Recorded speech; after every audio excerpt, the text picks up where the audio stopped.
Start होते ही एक model Kimberly को दिखाया जाता है जो रियलिटी शो शूट करने के लिए वेस्ट वर्जीनिया के जंगलों में जा रही थी। उस वक्त वो अपने मैनेजर से कॉल पे बात कर रही होती है जो उसे लोकेशन बता रहा था। उसके सामने दो रास्ते आ जाते हैं। उसका मैनेजर उसे पेपर फैक्ट्री वाले रास्ते को चूज करने का कहता है और वो उसी तरफ अपनी कार लेकर चल पड़ती है। उस रास्ते पर आते ही उसकी कॉल कट जाती है। वो मोबाइल देखती है तो वहाँ पर नो सिग्नल होता है। मोबाइल देखते हुए अचानक से उसकी गाड़ी के सामने एक आदमी आकर बुरी तरह टकरा जाता है। वो बहुत घबरा जाती है और गाड़ी से उतरकर उसे देखने जाती है और साथ साथ ये प्रे कर रही होती है कि वो मरा ना हो। वो देखती है कि वो मरा नहीं है, उसमें अभी भी कुछ सांसें बाकी थी और वो उसकी हेल्प करना चाहती थी। लेकिन जैसे ही वो उसके पास आती है वो अचानक से उसे झपट कर पकड़ लेता है। वो उसके नीचे वाले होंठ पर बुरी तरह काट कर उसे अलग ही कर लेता है और उसके होंठ को कच्चा चबा जाता है। किम्बरली दर्द से तड़प रही होती है और वो वहाँ से भागने की कोशिश करती है, लेकिन सामने से एक और म्यूटेंट आकर उसके सामने खड़ा हो जाता है जो उसे पकड़ लेता है और वो म्यूटेंट थ्री फिंगर था। वो किम्बरली को बिल्कुल सीधा खड़ा करके एक कुल्हाड़ी से उसके दो टुकड़े कर देता है। वो दोनों उसकी बॉडी का एक एक पार्ट पकड़ के वहाँ से चले जाते हैं और ये सीन काफी डिस्टर्बिंग है। इसके बाद हमें रिटायर्ड कर्नल जिसका नाम डेल मर्फी होता है उसे दिखाया जाता है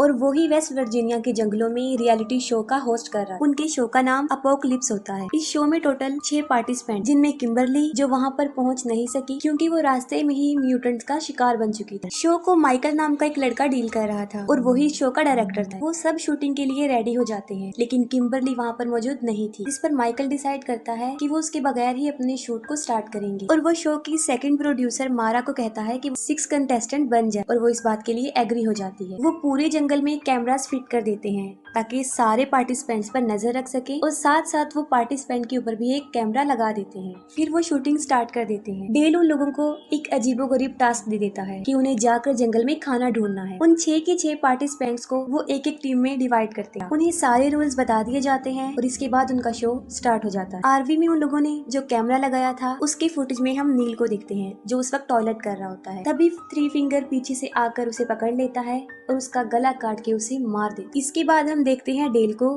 जो जंगल में खड़ा उस गेम को सेटअप कर रहा होता है और जब वो वापस आता है कि किसी ने उसके एटीवी को तीर मारकर उसके टायर को पंचर कर दिया है। इसके बाद उस पर भी कोई तीरों से वार करना शुरू कर देता है लेकिन वो खुद को बचाकर दरख्त के पीछे छुप जाता है। लेकिन सामने से थ्री फिंगर उस पे कुल्हाड़ी फेंकता है। वो कुल्हाड़ी से बच जाता है और अपना चाकू निकालता है और थ्री फिंगर की तरफ फेंकता है जो सीधा जाकर उसके सीने में लगता है। लेकिन थ्री फिंगर को उसका जरा भी असर नहीं होता और वो चाकू पर लगे अपने ही खून को लीक करता है और अचानक से वहाँ पर एक और म्यूटेंट आता है जो डेल को पीछे से मारकर बेहोश कर देता है। दूसरी तरफ माइकल जो टीम ए को शूट कर रहा होता है जो अपने चैनल को फेमस करने के लिए दुनिया को सर्वाइवल के अलावा और भी बहुत कुछ दिखाना चाहता था। लेकिन जेक इस बात से इनकार कर देता है। वो कहता है कि मैं ऐसा कुछ नहीं करूंगा क्योंकि मेरी फैमिली ने भी ये शो देखना है और ये कहकर वो वहाँ से चला जाता। लेकिन इलीना ये मौका गंवाना नहीं चाहती थी और वो चाहती थी कि वो शो में सबसे ज्यादा नजर आए और इसीलिए वो माइकल को लालच देती है। नीना और मारा को एक टास्क मिलता है और वो टास्क ये था कि उन्हें रिवर के पास जाकर अपना वो टास्क कंप्लीट करना था। वो तेजी से भागकर रिवर के पास आ जाती है और मारा उस टास्क को पूरा करने के लिए आगे बढ़ती है और देखते ही देखते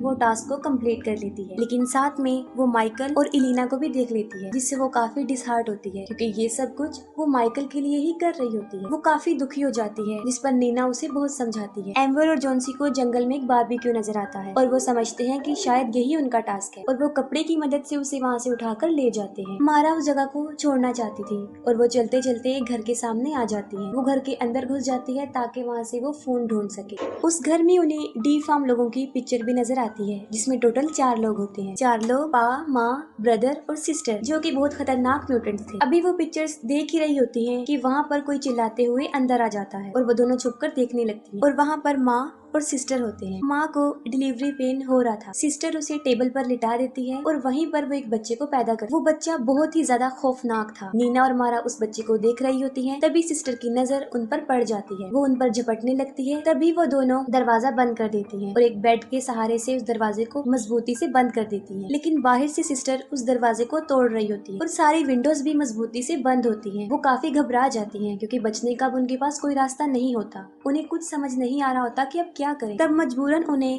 उनके टॉयलेट पिट से बाहर आना पड़ता है। वो दोनों अपनी जान बचाकर तेजी से वहाँ से भाग रही होती है लेकिन पा उन्हें देख लेता है। वो एक कुल्हाड़ी उनकी तरफ फेंकता है जो सीधा आकर मारा के सर पर लग जाती है। नीना उसे बचाने के लिए वहाँ पर नहीं रुकती और भाग जाती है। पा वहाँ पर आकर मारा के सर से वो कुल्हाड़ी निकालता है और नीना के पीछे चला जाता है। नीना वहाँ पर छुपी होती है और वो अपनी जान बचाने की बहुत कोशिश करती है। दूसरी तरफ माँ ट्रक लेकर पा को वहाँ से लेने आती है और ट्रक के ऊपर उसने मारा को भी बांधा होता है। वो उसकी उंगली को चबाकर दूर फेंक देती है और वो उंगली सीधा जाकर नीना के पास गिर जाती है। नीना बड़ी मुश्किल से अपने मुंह पर हाथ रख के अपना मुंह बंद करने की कोशिश करती है और जब वो लोग वहाँ से चले जाते हैं तब नीना भी वहाँ से भाग जाती है। माइकल वहाँ से निकलकर हार्वी की तरफ चला जाता है और पीछे से एलिना अकेली रह जाती है। ब्रदर छुपकर काफी देर से एलिना को देखता होता है। इतनी देर में सिस्टर भी वहाँ पर पहुँच जाती है और वो उसे देखकर जेलस होती है और ब्रदर को पीटना शुरू कर देती है। एलिना वहाँ से भाग रही होती है कि सिस्टर एक चाकू लेकर उसके पीछे पड़ जाती है। वो उसकी कमर में बहुत ज्यादा चाकू मारती है और उसे इतना जख्मी कर देती है कि उसकी स्पाइन तक नजर आने लगती है और वो मौके पर ही मर जाती है। डेल को जब होश आता है तो वो देखता है किसी ने उसे उल्टा लटकाया हुआ। थ्री फिंगर उसके सामने खड़ा होता है जो नील को काट कर डिनर की तैयारी कर रहा होता है। तभी पा और माँ वहाँ पर ट्रक लेकर पहुँच जाते हैं और वो मारा की डेड बॉडी को वहाँ पर रखकर चले जाते हैं। थ्री फिंगर डेल को मारने ही वाला होता है जिस पर डेल उसे जख्मी करके खुद को आजाद कर लेता है। डेल एक बहादुर सोल्जर होता है और वो बड़ी हिम्मत से थ्री फिंगर का मुकाबला करता है और लास्ट में वो थ्री फिंगर से गन छीन कर उसे ही गोली से उड़ा देता है। फिर माइकल हार्वी में आता है और वो सारे कैमरास को चेक कर रहा होता है तो अचानक से हार्वी खुद ब खुद चल पड़ती है। माइकल सोचता है कि शायद नील उसे चला रहा है लेकिन उसे पा और माँ चला रहे होते हैं और वो माइकल को पकड़ लेते हैं और पा उसे मार मार के जख्मी कर देता है। दूसरी तरफ जेक, एम्बर और जॉन्सी जो बड़े मजे से बारबेक्यू एंजॉय कर रहे होते हैं। नीना बहुत घबराई होती है और हाँफते हुए वो उन लोगों के पास पहुंच जाती है। वो सब कुछ उन लोगों को बता देती है और कहती है कि हमें यहाँ पर अब एक मिनट भी नहीं रुकना चाहिए, हमें यहाँ से चले जाना चाहिए। जॉन्सी समझता है कि शायद ये भी शो में एक्टिंग का एक पार्ट है और वो एक्टिंग ही कर रही है। तब अचानक एम्बर की नजर उस बारबी के ऊपर पड़ती है जो वो खा रहे होते हैं। वो देखते हैं कि उसके ऊपर किम्बरली का टैटू बना हुआ है और वो समझ जाते हैं कि वो किम्बरली की टांग खा रहे होते हैं। ये देखकर वो वहाँ पर बिल्कुल भी नहीं स्टे करते और वहाँ से भाग जाते हैं। वो आरवी की तरफ आते हैं लेकिन वहाँ पर उन्हें कुछ भी नजर नहीं आता। तब वो डिसाइड करते हैं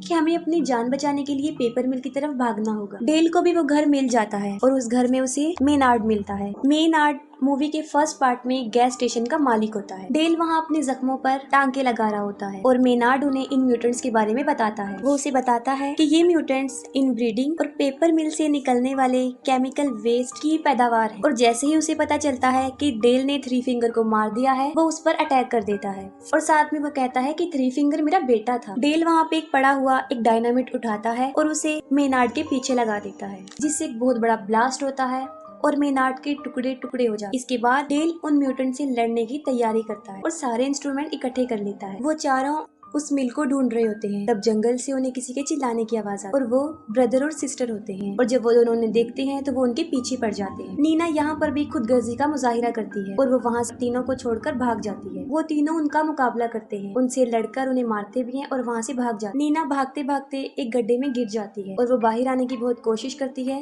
लेकिन अंदर ही फंस जाती है। नीना एक सेल्फिश लड़की होती है, वो सबको मुसीबत में छोड़कर भाग ही चुकी थी लेकिन फिर भी जैक उसे ढूंढने का फैसला करता है। वो एम्बर और जॉन्सी को कहता है कि तुम दोनों मिल की तरफ चले जाओ, हम वहीं पर मिलेंगे और खुद वो नीना को ढूंढने चला जाता है। नीना की चीख सुनते हुए वो उसकी हेल्प के लिए भागता है। वो उसे ढूंढकर उसे बाहर निकालने में कामयाब हो जाता है लेकिन उसे बचाते हुए उसका शोल्डर डिसलोकेट हो जाता है। वहाँ पर उन्हें ट्रक की आवाज सुनाई देती है और वो वहाँ से भाग जाते हैं। भागते भागते वो ऐसी जगह पर पहुँच जाते हैं जो आखिरी किनारा होता है और उसके नीचे रिवर होता है। इतनी देर में सिस्टर भी वहाँ पर पहुँच जाती है और उन पर गोलियां चलाना शुरू कर देती है। उन लोगों के पास बचने का और कोई रास्ता नहीं होता और वो रिवर में ही कूद जाते हैं। एम्बर और जॉन्सी भाग रहे होते हैं और जॉन्सी एक ट्रैप में फंस जाता है। एम्बर उसे बचा रही होती है और वो खुद भी इस ट्रैप में फंस जाती है और इतनी देर में पा और ब्रदर भी वहाँ पर पहुँच जाते हैं। पा उन लोगों के ऊपर अभी निशाना बना ही रहा होता है तो वो ब्रदर को मौका देता है। ब्रदर एक ही तीर से उन पर वार करके उन्हें मार देता है। नीना और जैक बड़ी मुश्किल से मिल की तरफ पहुँच जाते हैं और वहाँ पर एक अलमारी में उन्हें एक स्केलेटन मिलता है जो एक छोटी बच्ची का होता है। नीना उसे देखकर बहुत डर जाती है और वो सोचती है कि शायद ये बच्ची भी इन म्यूटेंट से बचकर यहाँ पर छुपी थी और इंतजार करते करते वो वहीं पर ही मर गई। डर की वजह से नीना वहाँ से भागने लगती है लेकिन जेक उसे पकड़ लेता है और कहता है कि जॉन्सी और एम्बर यहाँ पर आने वाले हैं, हमें उनका वेट करना चाहिए। वहाँ वो देखते हैं कि विक्टिम्स की बहुत ज्यादा गाड़ियाँ खड़ी हुई थी जो तादाद में बहुत ही ज्यादा थी और वहाँ पर उनकी आरवी भी खड़ी जिसमें माइकल की मुसलसल चिल्लाने की आवाजें आ रही। वो दोनों उसे बचाने के लिए आगे बढ़ते हैं। जब जेक अंदर जाता है तब वो देखता है कि माइकल लाइव आ रहा है और माँ उसे बड़ी बेरहमी से मार देती है जिस पर जेक समझ जाता है कि ये उनके लिए बिछाया गया एक ट्रैप है। लेकिन अब वक्त वक्त गुजर चुका था और वो दोनों उन दोनों को भी पकड़ लेते हैं। नीना जब होश में आती है तब वो देखती है कि किसी ने उसे डाइनिंग टेबल के सामने बांधा हुआ है और जेक को भी सामने लटकाया हुआ है। तब उस फैमिली का डिनर का टाइम होता है और डिनर करने से पहले वो सब प्रे करते हैं। ब्रदर जबरदस्ती नीना के मुंह में खाना डालता है और यहाँ पर हमें पता चलता है कि वो फैक्ट्री ही असल में उनका घर था। माँ एक ग्राइंडर में बचे हुए बॉडी के वेस्ट पार्ट फेंक देती है और वहीं पर डेल उसे छुपकर देख रहा होता है। डेल बाहर आ जाता है और उसकी मूवमेंट से आवाज पैदा हो जाती है जिससे उन सबको पता चल जाता है। आवाज सुनते ही वो उसे ढूंढना शुरू कर देते हैं। डेल ब्रदर और सिस्टर को अपने ट्रैप में फंसाता है और उन दोनों को भी डायनामिट से उड़ा देता है। अंदर नीना खुद को आजाद करने की कोशिश करती है और इतनी देर में डेल वहाँ पर पहुँच जाता है और वो उसे आजाद कर देता है। उसके बाद वो जेक को भी खोल देता है। तभी पा और माँ भी वहाँ पर आ जाते हैं और अपने बच्चों को टुकड़े टुकड़े हुआ देखकर वो दोनों पागल हो जाते हैं। पा डेल के ऊपर कई बार तीर से वार करता है लेकिन वो एक स्ट्रॉन्ग इंसान था। माँ उसकी तरफ एक तेज धार वाला हथियार फेंकती है जो उसकी गर्दन से लिपट जाता है और वो उसकी पूरी गर्दन काट देता है। उसे बहुत ज्यादा ब्लीडिंग होती है और मौके पर ही उसकी भी मौत हो जाती है। नीना बड़ी मुश्किल से उस मिल से बाहर आ जाती है लेकिन गलती से जेक उस ग्राइंडर वाले रूम में चला जाता है। माँ और पा भी वहाँ पर पहुँच जाते हैं और जबरदस्ती उसे ग्राइंडर में फेंकने की कोशिश करते हैं। नीना को जेक की चीखें सुनाई देती हैं और अब वो उसकी हेल्प के लिए जाती है। वो पा की गर्दन पर बाइट करके उसका मांस उखाड़ देती है और जेक मारते हुए पा को ग्राइंडर में धकेलने की कोशिश करता है जिससे उसका एक हाथ कट जाता है। एन वक्त पर माँ उसे ग्राइंडर से बाहर निकाल देती है। इतनी ही देर में नीना एक लीवर खींच देती है जिससे लकड़ी का लोग वहाँ से मूव करता हुआ उन लोगों से टकरा जाता है और सीधा उन्हें ग्राइंडर में फेंक देता है जिससे उनका कीमा कीमा बन जाता है। नीना और जेक एक कार में बैठकर वहाँ से चले जाते हैं। फिर लास्ट सीन में हमें दिखाया जाता है कि थ्री फिंगर अभी मरा नहीं होता, वो भी जिंदा होता है जो कि डी फार्म बच्चे को फीड कर रहा होता है और वो भी मारा की फिंगर से। और इसके साथ ही मूवी एंड हो जाती है।